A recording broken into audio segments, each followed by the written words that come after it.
We are joined by Dr. Glenn Deason, professor of international relations at the University of Southeastern Norway and an editor at the Russia and Global Affairs Journal. He's joining us live from Oslo, Norway. Professor, thank you so much for joining us on WION.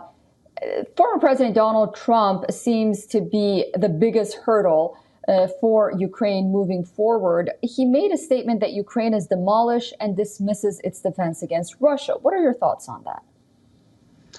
Well, he's probably correct. I mean, I think it's reasonable to compare this to the Afghanistan papers, in which NATO was losing the war, yet for years and years NATO effectively lied to keep the war going. And I think the same is true for Ukraine. That is, NATO and Zelensky are keeping a war going that has effectively already been lost. We see, as you covered on your report, the critical shortage of manpower, armored vehicles, ammunition, aircraft, air defenses, electronic warfare. Of course, the West offers to send more money, but the public support is waning. The West doesn't have the weapons to send. It can't really ramp up production sufficiently. And the manpower, of course, is the key problem. Now, as Ukraine's defenses now continue to collapse, it's reasonable to expect that these casualties will continue to escalate quite rapidly. So it's absolutely horrific what's going on, and Ukraine is devastated. This can't really be reversed. So the reality is the longer Ukraine waits to make a deal, the more death, destruction there will be, and probably the worse the deal will be as well. So I guess Trump isn't incorrect by saying that, Ukraine is finished, and we should be looking for a diplomatic solution rather than continuing the war.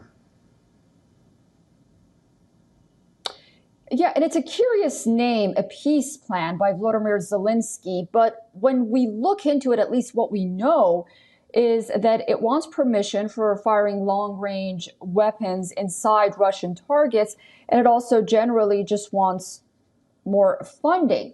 Do you think that President Biden will give the nod for Ukraine to attack inside of Russia with long-range missiles in light of Moscow's changing nuclear doctrine?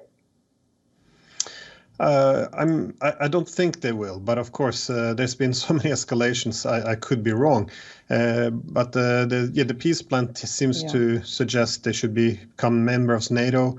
The U.S. should start launching attacks deep inside Russia, and overall supply much more weapons. Now, I don't see that happening for two reasons. One, I don't think the long-range missiles will make much of a difference. So the benefits are limited while the costs are immense.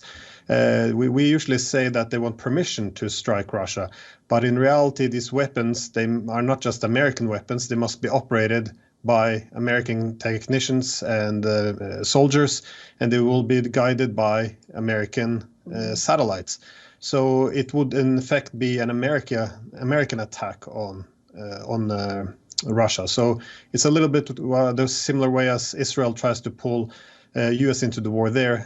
Zelensky is trying to pull Americans into the war against Russia. But of course, this meets the threat now of a Russian nuclear retaliation. And it's quite significant, of course, that the Russians have now altered their nuclear doctrine exactly for this reason. They want to restore their deterrent. So they're now suggesting that an attack on Russia by a non-nuclear state backed by a nuclear power will still be considered a joint attack. This is seen as a way to adjust to these new rules of proxy wars, which have effectively been broken. So I think the cost-benefit analysis from the United States suggests that they're not going to go forward with this and begin direct attacks on Russia, at least how Russia perceives a direct attack. Very interesting. And it appears that NATO member states aren't even on the same page when it comes to this issue. Dr. Glenn Deason, thank you so much for joining us. My pleasure.